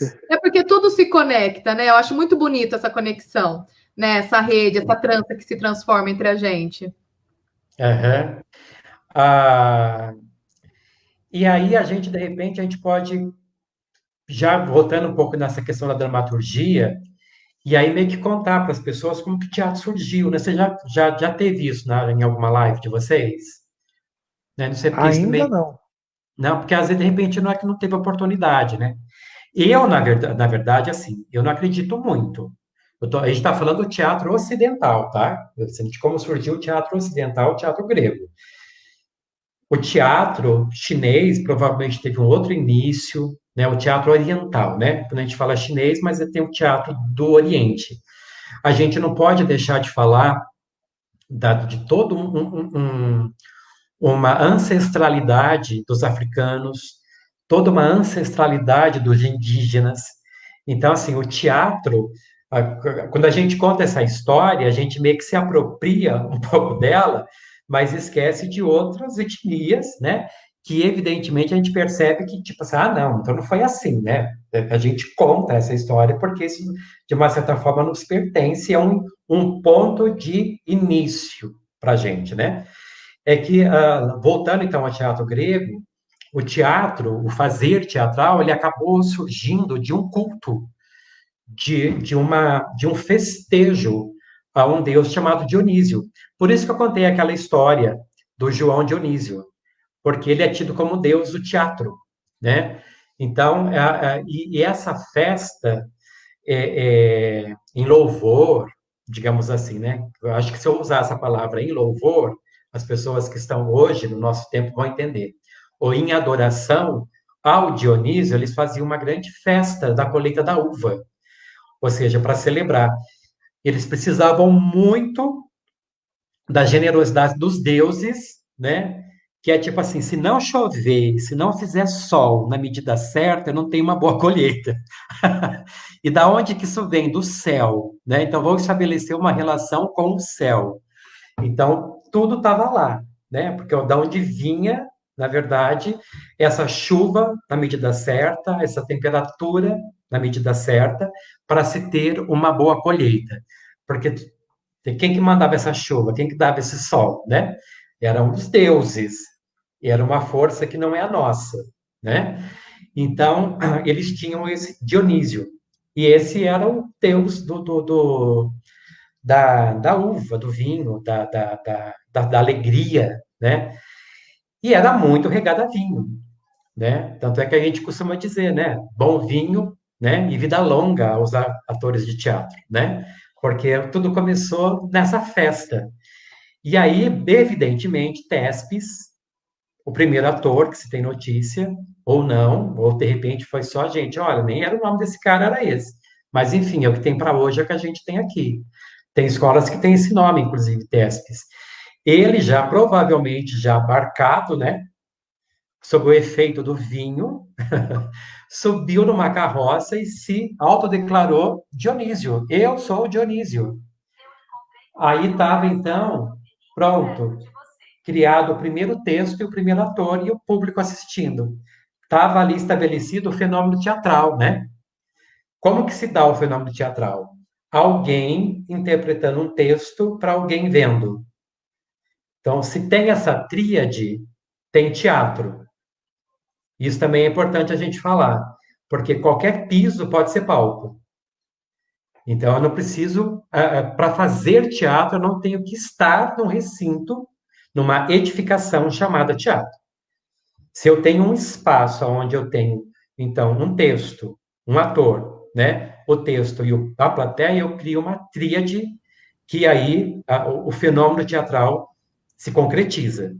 A tríade teatral é o nome da minha empresa, que eu, nossa, gostei tanto, nossa.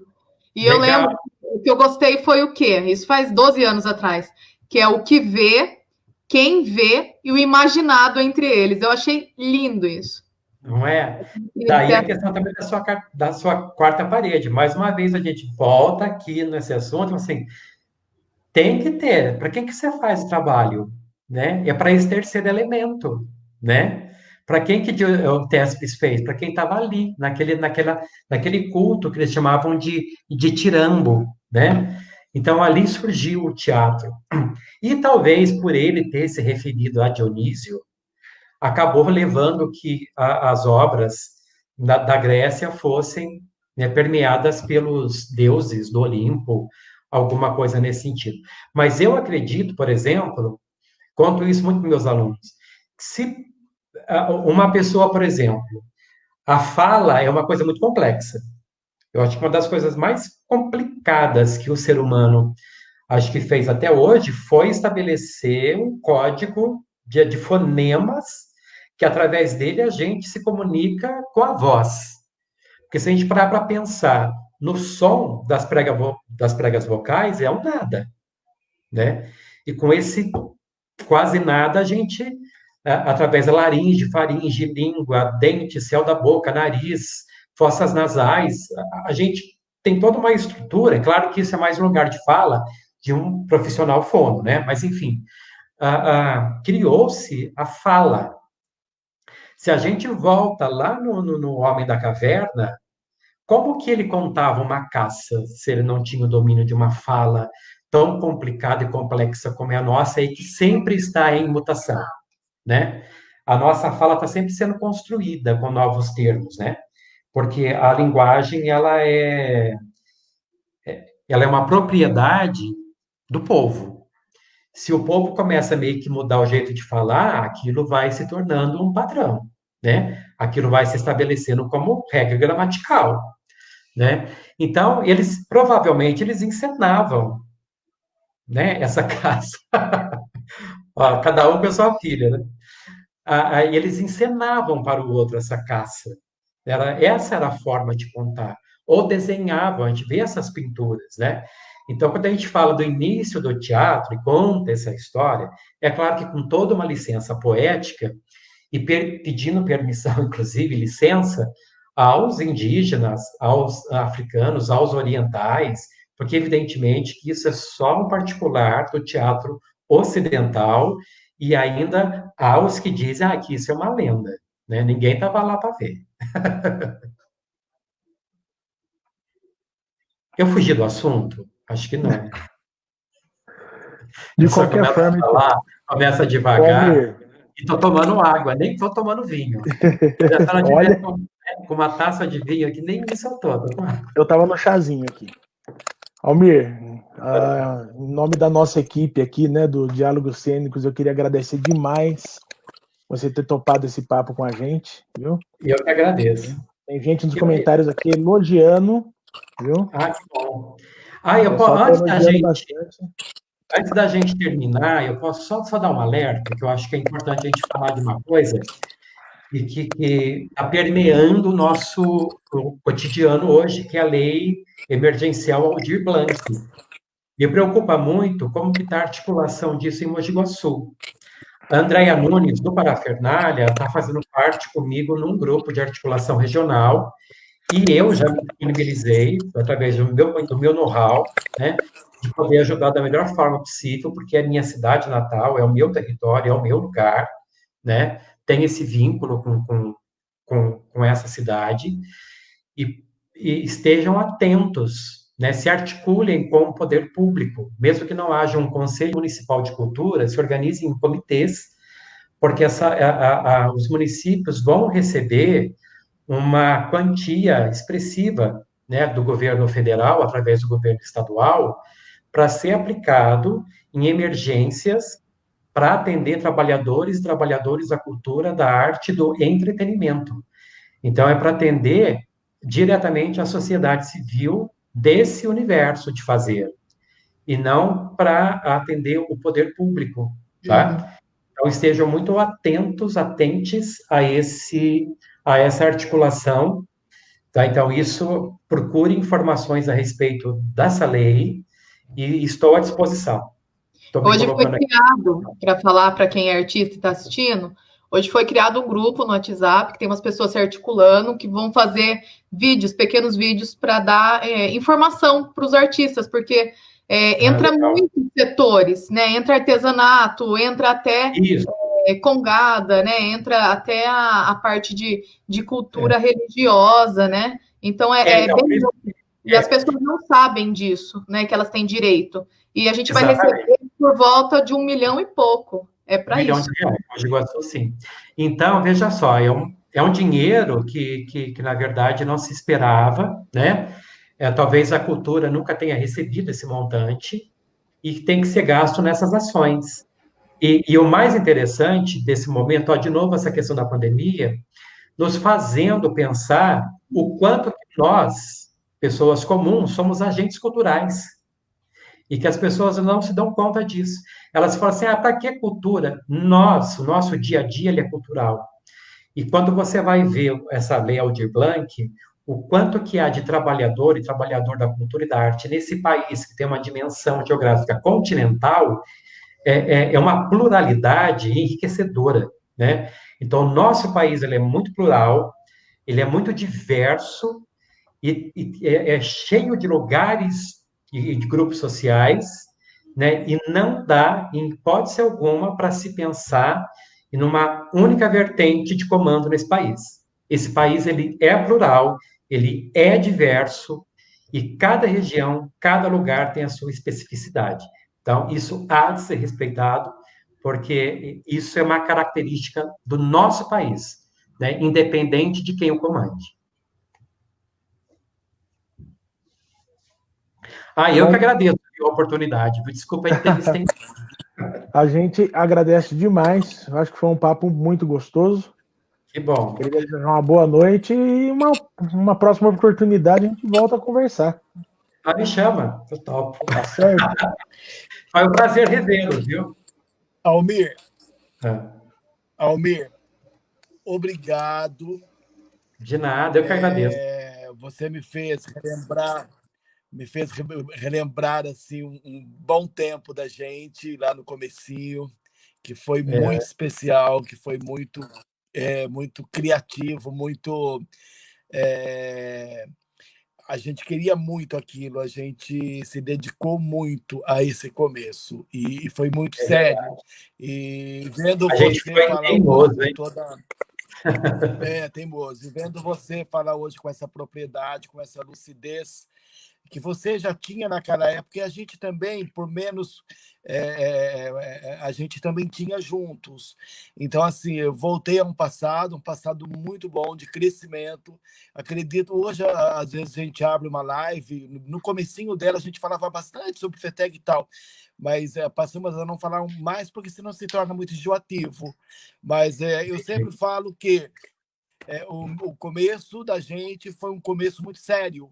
A gente fazia as coisas muito sérias, a gente não brincava, e era tão sério, que, às vezes, ele era sério demais, né?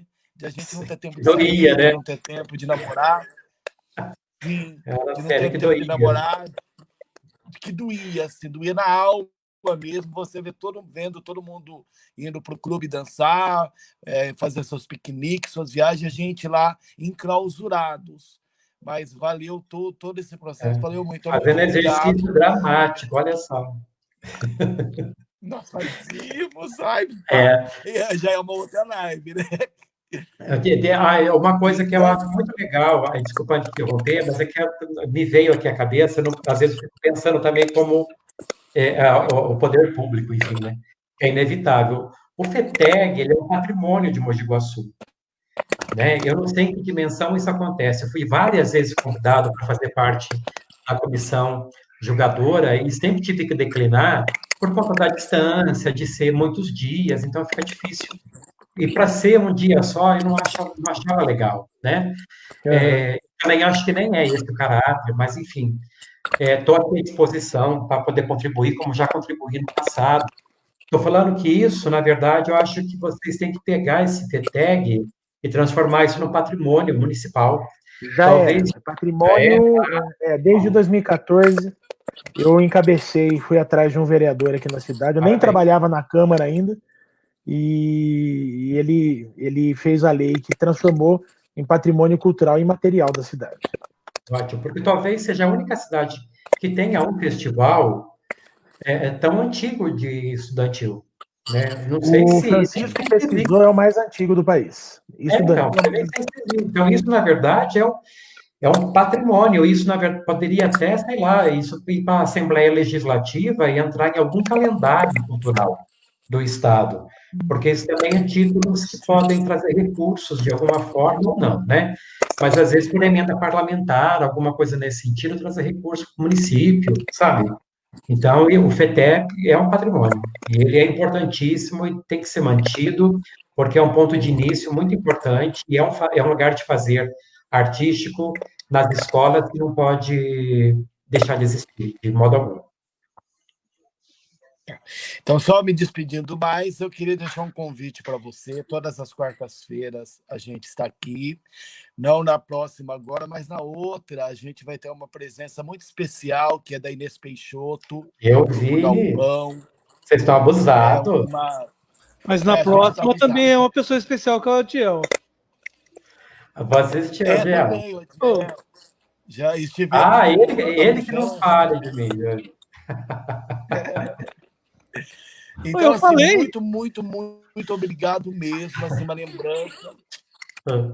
É uma lembrança muito legal. É que só ele sabe disso daí, porque eu e ele, a gente tem a mesma idade, a mesma época. É isso.